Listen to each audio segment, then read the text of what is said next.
Hey everyone, it's Mason with Herb Rally. Today we're here with Madelaine Au, and Madelaine is the executive director of the Eugene Tea Festival, and I also believe you're the operations manager at Young Mountain Tea. Yes. So we're here in the venue for the upcoming Eugene Tea Festival, which is, what's the date of that? It's Sunday, May 21st, which is International Tea Day. Good timing. And this is at the Eugene Farmers Market Pavilion. It's the Farmers Market Pavilion. It was recently built last year, so we're very excited to be in this space. And as you can see, it's this beautiful wooden kind of greenhouse structure, so it's perfect for a tea festival. Just to get a little more background about you, I'm very curious, how did you get into tea and tea culture and all that?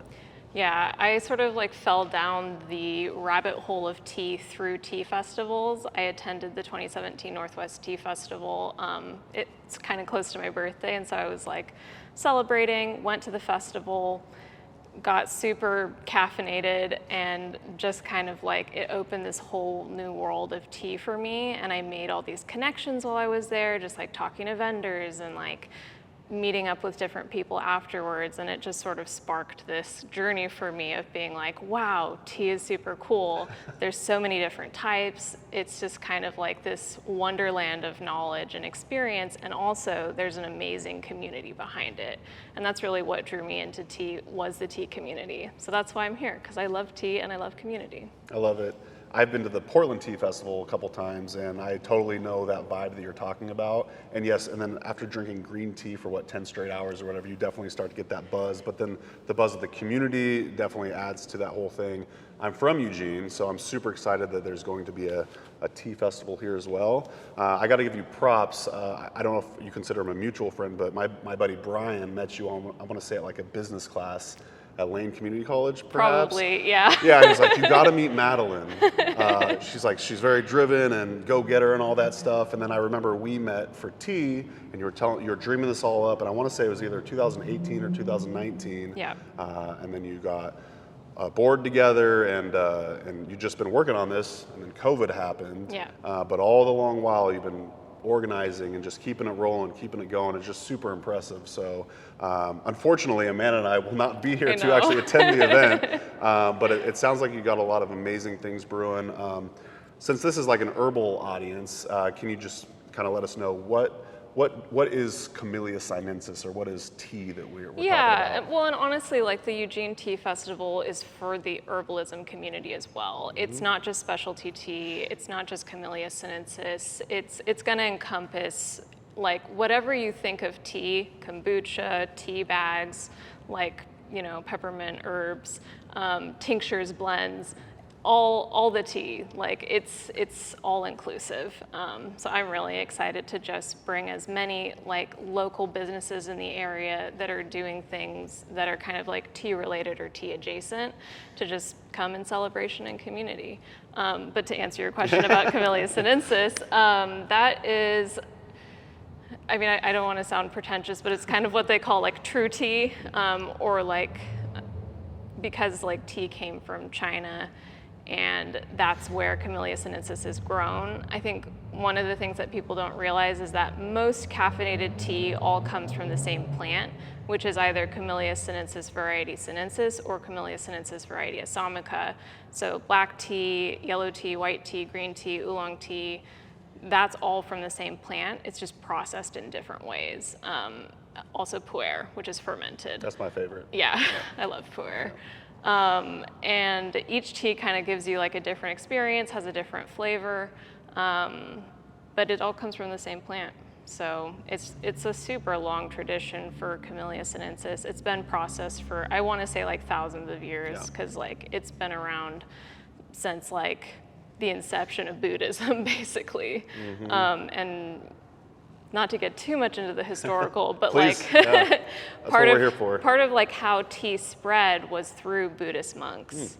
They kind of popularized it because it was one of the, you know, it's like a beverage that you steep in hot water, so it's safer. And it was a counter beverage to alcohol. So like initially everybody was using alcohol as a social beverage, and alcohol was safe because of like the way that it's produced. Because water was not as safe. You kind of had to like do something to it to make it safer.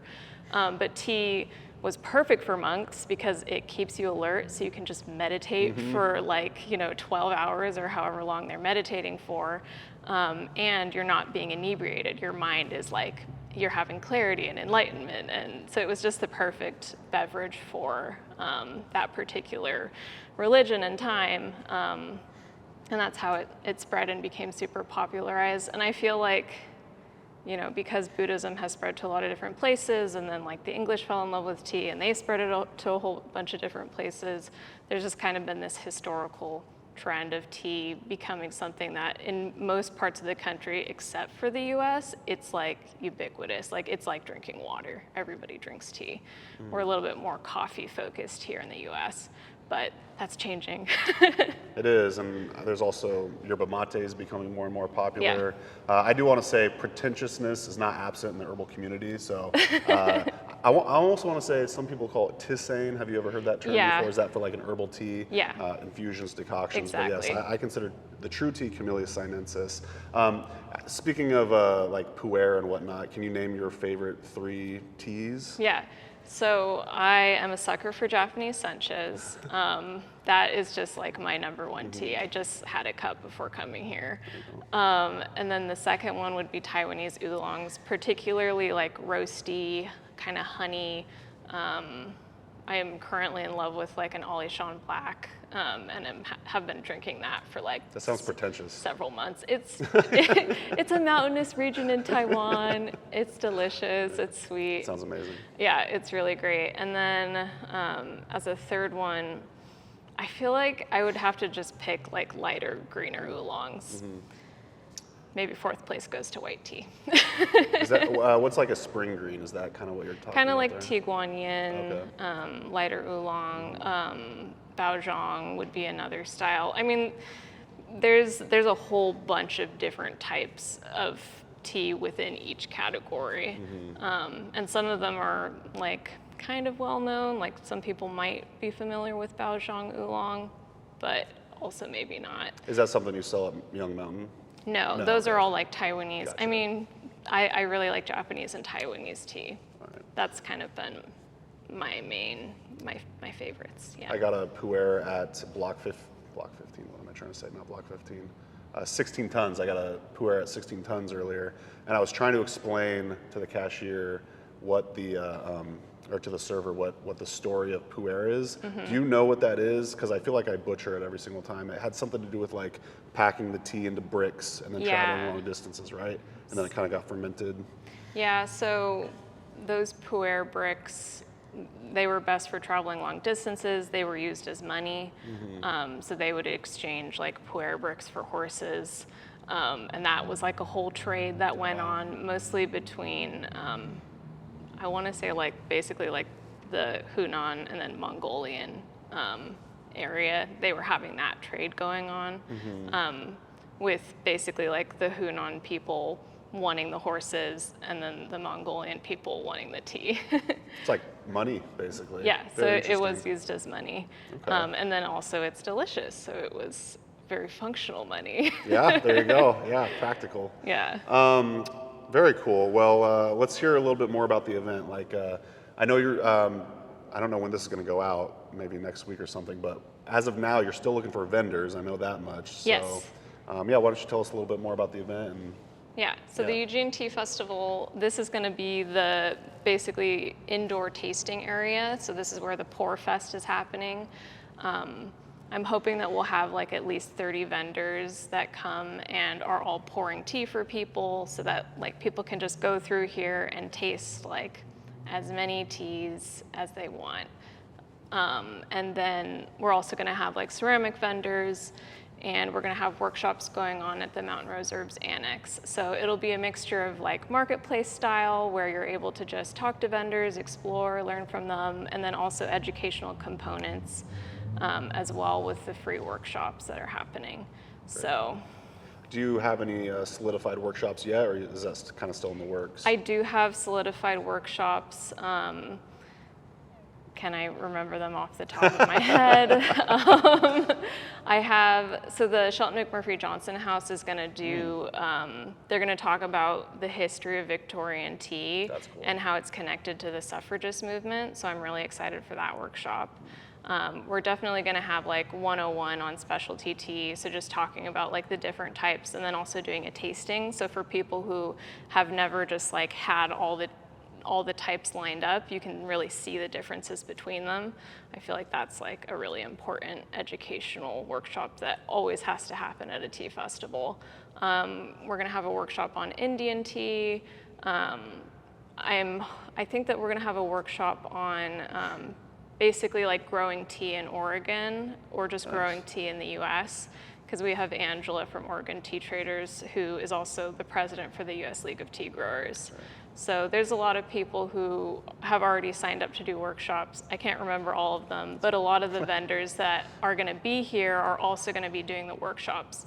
And the way that I've set it up is Sunday is gonna be the marketplace, and then Saturday and Sunday are gonna be the workshop days. So that way vendors who are, wanna do workshops on Saturday and then vend on Sunday can do that. And then vendors that have larger teams can do both days. But basically just making it more accessible, and also making it so that people have a chance to actually attend the workshops and make it fit in their schedule, and also have time to experience the festival. When you said Mountain Rose Herbs, is that going to be at the Annex building? Mm-hmm. So it's also very close to here. Yeah.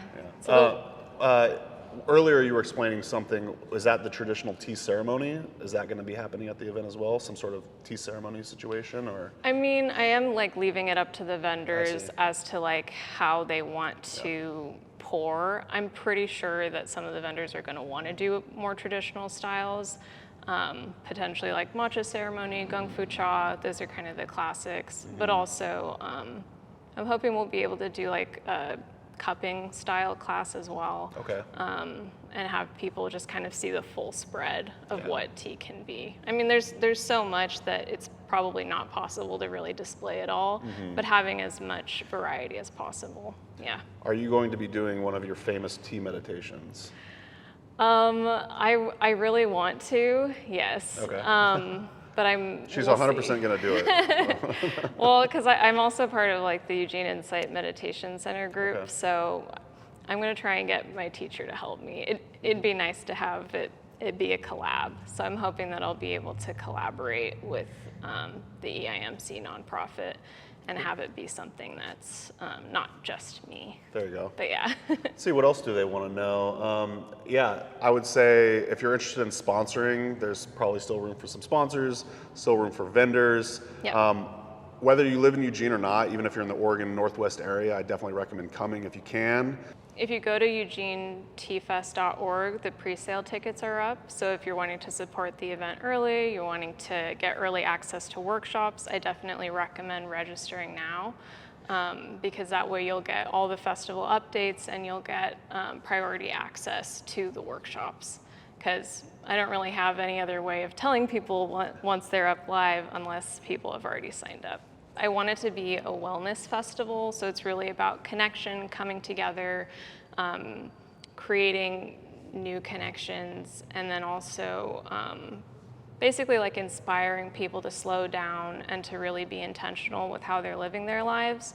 So I do want there to be meditation, I want there to be art, I want there to be sort of an emphasis on active transportation. So for people who are local to Eugene, biking here, walking from here to the Annex, because it's like maybe a 15-minute walk, probably less, but really just encouraging people to take it easy, slow down, have a good time, no need to rush, just kind of savor and take it all in. I love it. And then also like working with other nonprofits that have a similar mission. So I've been like talking to Art City and also BEST, which is Better Eugene Springfield Transportation. And we're gonna do a bike ride to the festival. So kind of like gathering people together and having those elements be part of the festival too. That's so cool. I want to say you did a bike ride with them last year too. Yeah. Yeah, totally. Yeah.